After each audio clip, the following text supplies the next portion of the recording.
আহিলে আজি কথা পাতিম জিএসটিৰ বিষয়ে মানে জিএসটিৰ মুড়ি ঘণ্টা বনাম মুড়ি ঘণ্টা মানে আপুনি ৰেচিপি ভিডিঅ' চাই ৰেচিপি ভিডিঅ'বিলাকত প্ৰথম পৰা পিঁয়াজ নহৰু আদা কি কি দি পেলাই লাষ্টত বঢ়িয়া চিকেন কাৰী এটা বনাই দেখাই দিয়ে গোটেই ৰেচিপিটোত কি কি আছে গোটেইখিনি আপুনি গম পাই যায় সেই ঠিক তেনেদৰে আজি মই আপোনাক জিএসটিৰ বিষয়ে গোটেই মুড়ি ঘণ্টা বনাই আপোনাক কম আৰু এইটো ভিডিঅ' চাই আৰু বেলেগ ভিডিঅ' আপুনি জিএসটিৰ বিষয়ে জানিবলৈ বেলেগ চাব নালাগে প্ৰথম জিএসটি কেতিয়া আহিছিলে জিএসটি পোন প্ৰথমবাৰৰ বাবে মানে আমাৰ গোটেই পৃথিৱীখনত পোন প্ৰথমবাৰৰ বাবে ফ্ৰান্সত আহিছিলে 1954 চনত 1954 চনতে আহিছে আৰু আমি আহি পাইছোহি 2016 বা 17 চনত ক'বলৈ গ'লে সেই বাহিৰৰ দেশবিলাক আমেৰিকা হওক ফ্ৰান্স হওক নিউজিলেণ্ড ছুইজাৰলেণ্ড এইবিলাক মানে জেগাবিলাক ফিউচাৰত চলি আছে আৰু আমি পাষ্টত চলি আমি যদি ফিউচাৰত যাবলৈ হয়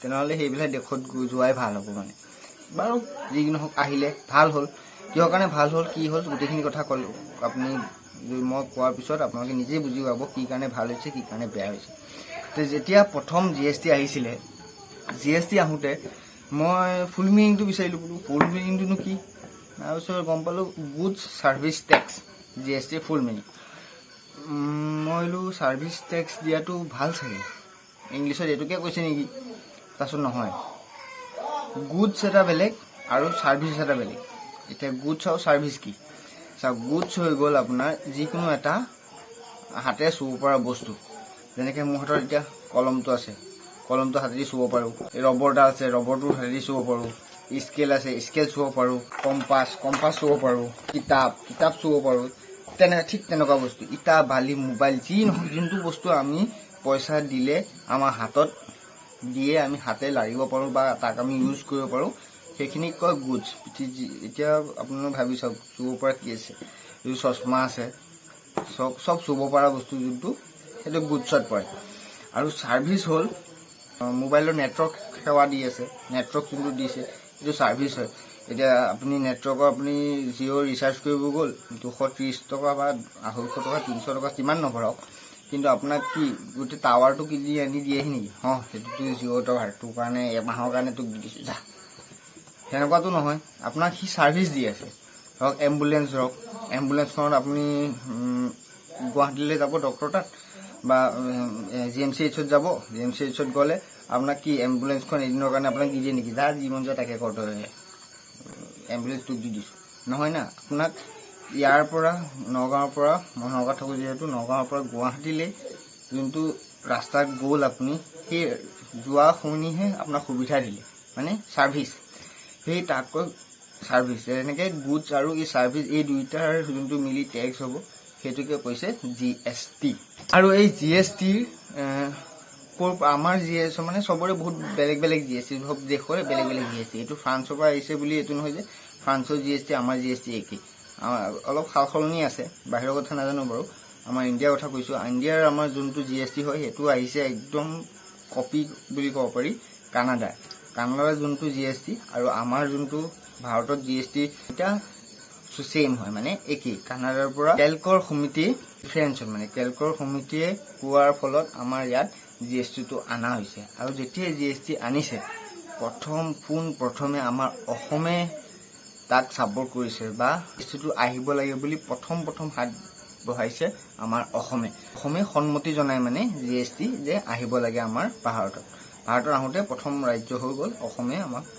মনত ৰাখিব অসমেই প্ৰথম সন্মতি জনাইছিলে টেক্স বুলি ক'লে আপোনাৰ দুটা ভাগত আছে ডাইৰেক্ট টেক্স আৰু ইনডাইৰেক্ট টেক্স ডাইৰেক্ট টেক্সত আছে আপোনাৰ property tax income tax corporation tax এইবিলাকক এইটো মানে ডাইৰেক্ট টেক্স এইটো আপুনি টেক্স দিব লাগিব ডাইৰেক্ট আপোনাক প্ৰপাৰ্টি এটা কিনিছে প্ৰপাৰ্টিটো ইমান কৰোৰ টকা হ'লে আপুনি তাৰ বিনিময়ত টেক্স দিব লাগিব এইটো ডাইৰেক্ট কিন্তু ইনডাইৰেক্ট টেক্সো আছে যেনেকৈ চেল টেক্স হওক এক্সাইজ ডিউটি মানে ছাৰ্ভিচ টেক্স চেল টেক্স ভেট এনেকৈ বহুত 17টা টেক্স মিলি আমি জিএসটিত সন্নিহিত কৰা হৈছে জিএসটি মানে 17টা টেক্স মিলি পেলাইহে যি জিএসটি 4টা টেক্স আছে যেনেকৈ CGST SGST UTGST IGST কৈ আছোঁ বাৰু, গোটেইখিনি কথা কৈ আছোঁ, ভিডিঅ'টো শেষলৈকে চাব, বুজি পাই যাব। হয়, এই গোটেইখিনি টেক্স আমাৰ ভাৰত চৰকাৰে যোনটো টেক্স লয় এইটো চৰকাৰৰ অধিকাৰ।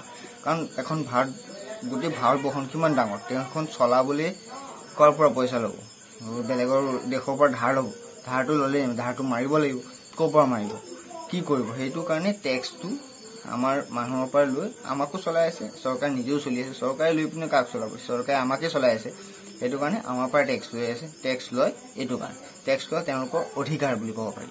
এই কথা হ'ল টেক্স ক'ত লাগে। প্ৰথম আপোনাৰ অনলাইন শ্বপিং কৰিলে, অনলাইন শ্বপিং আমি যিয়ে নকওঁ, বেগ এখন কিনিলেও আপুনি টেক্স দিব লাগিব। আৰু আপোনাৰ বছৰি যদি ইনকাম বুলি নহয়, আপোনাৰ বছৰি যদি 20 লাখ টকাৰ ওপৰত লেনদেন কৰে তেতিয়া টেক্স লাগে, অনলাইন টেক্স লাগে। আৰু ইণ্টাৰ ষ্টেট টেক্স।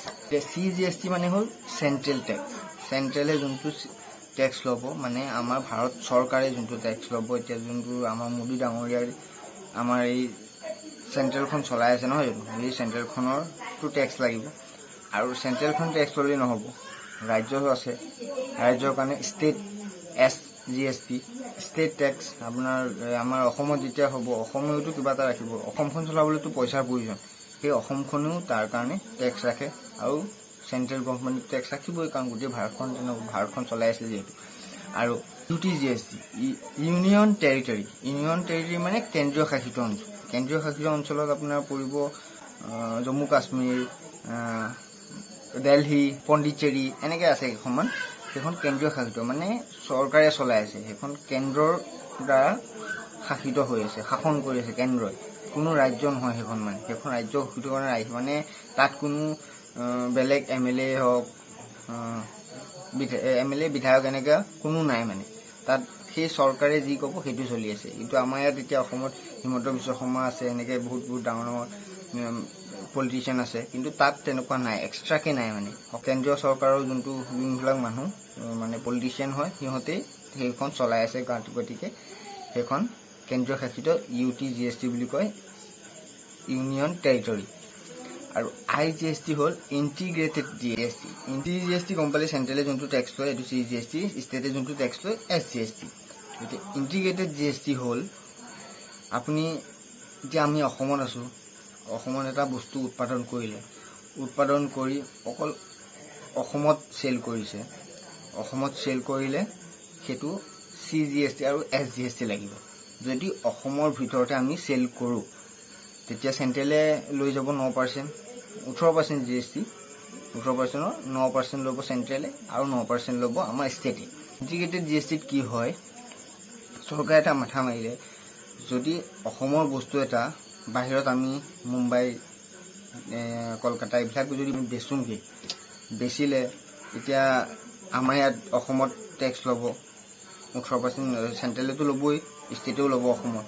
আকৌ যদি কলকাতাত বেচিলে কলকাতাও ল'ব, তেতিয়াহ'লে চেণ্ট্ৰেলে ল'লে 9%, অসম চৰকাৰে ল'লে 9%, কলকাতা চৰকাৰে ল'লে 9%, তেনেহ'লে তেনেকৈ 9%, তিনিটা 27% GST হ'লে আপুনি কিমান টকা হৈ যাব। ত' চৰকাৰে কি কৰিলে যে আমি 18%ই ল'ম, কিন্তু তাত এটা সাল সলনি ঘটাই দিওঁ, 18% এটা IGST, ইণ্টিগ্ৰেটেড GST কৰি দিলে।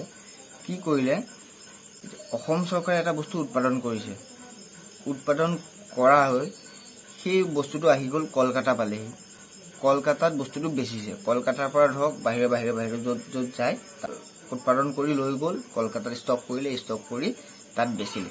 এতিয়া কলকাতা চৰকাৰেতো টেক্স ল'বই, কাৰণ মোৰ ৰাজ্যত আহি পেলাই মাল বেচিছ, মোকেই পইচা নিদিবি, এইটো কি কথা, ক'ব নকয়? কলকাতা চৰকাৰেতো ক'ব। চৰকাৰে কি কৰিলে, অসমক ক'লে যে 18% টেক্স মোক লাগিব, চৰকাৰক লাগিব, গোটেই 18% টেক্স। যদি বাহিৰত বেচিব যাওঁ, 18% টেক্স অসমৰ পৰা লৈ পেলাই কৰিলে কি, কলকাতাক 9% দি দিলে, আৰু বাকী 9% চৰকাৰে ৰাখিলে। এতিয়া আপুনি ভাবিব, কলকাতাক 9% দি দিলে, চৰকাৰে 9% ৰাখি ল'লে, তেন্তে অসমত কি হ'ল, অসমৰ টেক্সটো ক'লৈ যাব? তাৰ কাৰণে কি কৰিলে, অসমত যে উৎপাদন হৈছে, সেই বস্তুটো বনাইছে, মেনুফেকচাৰ হৈছে, তাৰ কাৰণে অসমত এটা লাভ কি হৈ গ'ল, তাত যোনবিলাক নিবনুৱা আছিল, নিবনুৱাই কাম কৰি পেলাই পইচাটো পালে, যিমানে কাম কৰিছে সকলোৱে পইচা পাব, মেনেজাৰৰ পৰা দি কৰি যোন মালিক চালিক সকলোৱে পইচা পাব, যোনটো আপুনি বেচিলে মালিকে পাব আৰু কাম কৰা সোপাই কৰ্মচাৰী পাব, সেইটো তেওঁলোকৰ প্ৰফিট হ'ল। আৰু ইফালে য'ত কলকাতাত বেচিছেগৈ, বেচাৰ কাৰণে কলকাতাততো ফকটিয়াই ধৰক, ফকটিয়াত কি বেছি দিব নেকি? মোৰ ইয়াত আহিছে, ইয়াৰ পৰা মই পঠাইছোঁ, মোকতো কিবা এটা লাগিব। সেইকাৰণে কি ক'লে, অসম চৰকাৰক ক'লে আপোনালোকে যোনটো উৎপাদন কৰিছে, উৎপাদনৰ ফলত আপোনালোকৰ যি সেইখিনি এৰিয়াৰ মানুহখিনি নিবনুৱাটো সমস্যাৰ পৰা দূৰ হ'ল, আৰু ইয়াৰ পৰা কলকাতাত বেচাৰ কাৰণে কলকাতাই টেক্সটো পালে আৰু চেণ্ট্ৰেল গভৰ্ণমেণ্টো টেক্সটো পালে। সেইকাৰণে গোটেইখিনি মিলি গ'ল।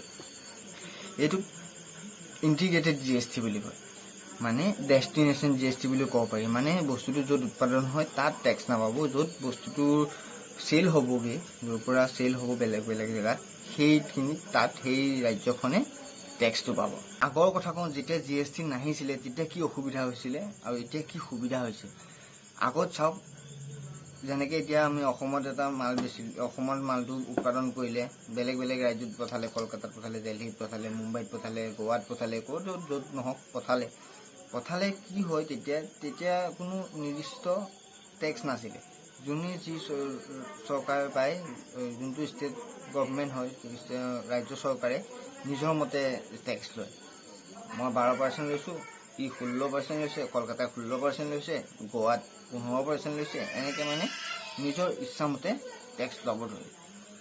লোৱাৰ ফলত কি হ'ল, এতিয়া আপুনি ধৰক য'ত এটা বস্তুৰ দাম কম, আপুনি এইখন দোকানত গৈছে, দোকানখনত আপুনি কণী এহালি খুজিলে 20 টকা, তাৰ আৰু অকণ আগৰ দোকানখনত গৈছে, তাত গৈছে 18 টকা। এতিয়া আপুনি ক'ৰ পৰা কিনিব? সেই আগৰখনৰ পৰা কিনিব নিশ্চয়। প্ৰথমখনত 20 টকা 2 টকা বেছি, কাৰণ মই অকণ আগলৈ গৈ পেলাই 2 টকা কমত মই কিনি আনিম। ঠিক তেনেকেই এতিয়া গুজৰাটত কি কৰিছিলে, গুজৰাটত গোটেই টেক্সটো কমাই দিছিলে, যে আমি টেক্স কমাই ল'ম। কমাই লোৱাৰ ফলত যিমান ওচৰ চুবুৰীয়া ৰাজ্যবিলাক আছিলে, ৰাজ্যবিলাকে গম পাই গ'ল, বোলো ইয়াত গুজৰাটত বস্তুবিলাকৰ দাম কম, আমি যদি তাতেই ইণ্ডাষ্ট্ৰিটো বহাই লওঁ বা কাৰখানাটো তাত বহাই লওঁ, তাৰ পৰা আমি বেচিব পাৰিলে আমি টেক্সটো কমাই দিব লাগিল আৰু আমাৰ প্ৰফিটো বেছি হ'ল। তো কি হ'ল, ধাৰ চব গুজৰাটত গুচি গ'ল। বাকী ৰাজ্যসোপাত তাত টেক্স বেছি কাৰণে তাত নোযোৱা হৈ গ'ল। নোযোৱা হোৱাৰ ফলত গুজৰাটখন বেছি চেল হৈ আছে। এতিয়া ধৰক সেই 18 টকা কণী গোটেই মানুহে গম পালে যে 18 টকাত কণী পাই, চবেই যাওঁ। তে এই 20 টকা যোনখন বেছি আছিলে, সিহঁতেতো লালবাতি জ্বলিল দোকানত। মানুহ নাই, মাখি মাৰি আছোঁ ইয়াত, এটা কাষ্টমাৰ নাই, কি হৈছে? ইনকামটো কম হৈ গ'ল, চব গুজৰাটতে বেছি হৈ গ'ল, চব গুজৰাটৰ কম পায় কাৰণে গুজৰাটৰ পৰা লৈ আহে। এই GST অহাৰ পৰা কি হৈছে, এতিয়া গম পালেই 9%, 18% ল'ব লাগিব। যোন চৰকাৰে যিয়েই নহওক, যোন ৰাজ্যই নহওক, যিয়েই নহওক, তহঁতে যদি তহঁতৰ মাল বেচে তহঁতক 9%হে দিম, আৰু বাকী 9% চেণ্ট্ৰেল চৰকাৰে বা কেন্দ্ৰীয় চৰকাৰে লৈ ল'ব। তাৰ গতিকে এতিয়া আপুনি কোনখন ৰাজ্যত নেবেচকগৈ কিয়, সেই চেম দামী হ'ব, কাৰণ টেক্সটো একেই হৈ গ'ল। সেইটো কাৰণে এই GST অহাৰ পৰা বহুত সুবিধা আছে। ভাৰতৰ যোনখন ৰাজ্যতে নাযাওক, যিমান দূৰলৈ নাহওক, যিমান ওচৰতে নহওক, সেই সিমান পাৰ্চেণ্টেই টেক্স দিব লগা হোৱাৰ কাৰণে বহুত ভাল হৈছে। এতিয়া আপোনাক GSTৰো কম বেছি আছে। কোনোবাটো 10% লয়, কোনোবাটো 12% লয়, কোনোবাটো 18%, কোনোবাটো 28%লৈকে লয়। কিয় লয়? তাতো ভাগ কৰি দিছে। চাওক, যোনটো আমাৰ লাগতিয়াল, একদম লাগিবই, কথা নাই, আমি নাথাকিলে নোৱাৰিম। তেনেকৈ খোৱা বস্তু আমি খাব লাগিবই, নাখালেতো মৰি থাকিম নহয়। সেইকাৰণে খেতিৰ যোনটো বস্তুবিলাক, যোনটো খেতি উৎপাদন কৰি পেলাই বেচে, যেনেকৈ হওক ধান, ঘেঁহু, কুঁহিয়াৰ, গাখীৰ, কণী, এইবিলাক বস্তুত 1 টকা GST নাই, মানে নীল GST, 0%। এইটোত আপুনি যদি আপুনি ঘৰত আপোনাৰ মুৰ্গী আছে, কণী বেচিছে, তাত আপুনি কিয় টেক্স দিব? মোৰ মুৰ্গীয়ে কণী পাৰিছে, তহঁতক টেক্স কেলৈ দিম? বুজি পাইছেনে? মোৰ ঘৰত মই খেতি কৰিছোঁ ইমান কষ্টকৈ, হাল বাই ৰাতিপুৱাৰ পৰা হাল বাই গোটেই মাহ বছৰ কষ্ট কৰি পেলাই মই ধানকেইটা গোটাইছোঁ আৰু চৰকাৰক মই টেক্স দিম। কি কাৰণে টেক্স দিম? সেইটো কাৰণে চৰকাৰেও এইটো বুজি পাইছে যে হয় এওঁলোকে নিজেই নিজৰ উৎপাদন কিবা এটা বনাইছে। কণী হওক, এতিয়া গৰুজনী গাখীৰ খীৰাইছে, গৰুজনী দানা চানা খুৱাইছোঁ মই আৰু টেক্স ল'ব চৰকাৰে। বাহ, এইটোবিলাক হয় নহয়? সেইকাৰণে চৰকাৰেও বুজি পাইছে যে এইটো হয়, এইটো কৰিলেতো বেয়া হ'ব কথাটো। সেইকাৰণে তাত নীল GST, কোনো GST নালাগে। আৰু কৃষি বস্তুত যিমান যি কৃষি বস্তু নহওক আমাৰ টেক্স নালাগে। ঠিক তেনেকৈ তাতকৈ আপোনাৰ অকণমান লাগতিয়াল বস্তু যেনেকৈ চেনি, চাহপাত, সেইটোতো কাৰখানা লাগে, বুজি পাইছেনে? এইটো বনাবলৈ লাগে। নিউজ পেপাৰ, এইবিলাক বস্তু যেনেকৈ আমাৰ ইমান প্ৰয়োজন নাই। নিউজ পেপাৰখন কি প্ৰয়োজন আছে? আমাক লাগিবই, নহ'লে মৰি থাকিম নেকি নিউজ পেপাৰখন নহ'লে, বা চেনি নহ'লে? ভাতটো খালেও জীয়াই থাকিব পাৰোঁ, চেনি নহ'লে চাহ নোখোৱা কি মৰি যাব নেকি মানে? নমৰে। সেইকাৰণে তাত 5% GST। আৰু তেনেকুৱা বহুত আছে, আপোনালোকক বুজিবৰ কাৰণে কেইটামান কৈছোঁ আৰু। তেনেকৈ 12% GST আছে। 12% GST কোনটো? আপুনি পাউডাৰ ঘঁহে, ক্ৰীম ঘঁহে, ক'ল্ড ড্ৰিংক খায়, মানে আপুনি চখ পূৰাবৰ কাৰণে, যিমান আপুনি চখ পূৰাবলৈ বেছি গৈ থাকিব, যোনটো ইমান ইম্পৰ্টেণ্ট নহয় আমাৰ লাইফৰ কাৰণে, সেইটো GST বাঢ়ি গৈ থাকে। এইবিলাকৰ 12%, 18% যেনেকৈ মেকআপৰ বস্তু হওক, পাৰফিউম, চুলিত ঘঁহা তেল, এনেকুৱা চাবোন, এইবিলাকত চব 18%। আৰু 28% টেক্স আছে এইবিলাক লাক্সাৰিয়াছ বস্তু যেনেকৈ কাৰ, বাইক, লেপটপ, কম্পিউটাৰ, যোনটো আপোনাৰ চখ পূৰণ হয়। এইবিলাক চখৰ কাৰণে নহয় জানো? ডাঙৰ ডাঙৰ মিউজিক ছিষ্টেম, এইবিলাকত 28% GST লৈকে দিয়ে। কাৰণ চৰকাৰে কৈছে তহঁতে চখ পূৰা, আমাক টেক্স দিয়ে, চখ পূৰাই থাক। আৰু এইবাৰ GST নথকাটো আছে, মানে এইটো GST অনা নাই, 18%ত অনা নাই, 28%তো অনা নাই। ইয়াৰ মানে সি 50%ৰ ওপৰত টেক্স ল'ব। কিনবিলাক বস্তু, পেট্ৰল, ডিজেল, ইমান দাম কিয়? ইয়াত যদি GST লগাই দিয়ে 18% ল'ব লাগিব। অতিকৈ বেছিকৈ বেছি 28% ল'ব। 28% ল'লেও আমাৰ ক্ৰুড অইল আহে 30 টকাত। 28% হ'লে অতি বেছি কিমান হ'ব? 50 টকা, 45 টকা লিটাৰ হ'ব। চিলিণ্ডাৰ, লাইটৰ বিল, এইবিলাকত অভাৰ টেক্স মানে। 2016 চনৰ 8 ছেপ্টেম্বৰক ইয়াক 1 বুলি ঘোষিত কৰা হয়, বোলে এইখন আইন হ'ব। আইনখন এতিয়া কাৰিকৰী হয় 1 জুলাই 2017 চনৰ পৰা এই GSTটো আহে আৰু ইয়াক কাৰিকৰী কৰা হয়। বুজাব পাৰিলোঁনে আপোনালোকক বাৰু? বাৰু যিমানখিনি মই পাৰিছোঁ আপোনালোকক বুজাব চেষ্টা কৰিছোঁ, চেষ্টাহে কৰিছোঁ দেই। তাৰ বাদে যদি আপোনালোকে ভিডিঅ'টো ভাল পালে, কিবা জানিবলৈ পালে, আগতে যদি জানিছেতো বাৰু ঠিকে আছে, আৰু যদি জানা নাই, যোনে জানিব পালে তেওঁলোকক লাইক কৰিবলৈ অনুৰোধ জনালোঁ। আৰু বেলেগক যদি আপুনি জনাব বিচাৰে তেনেহ'লে ভিডিঅ'টো শ্বেয়াৰ কৰিব পাৰে। তে আজিলৈ আহিছোঁ, নমস্কাৰ।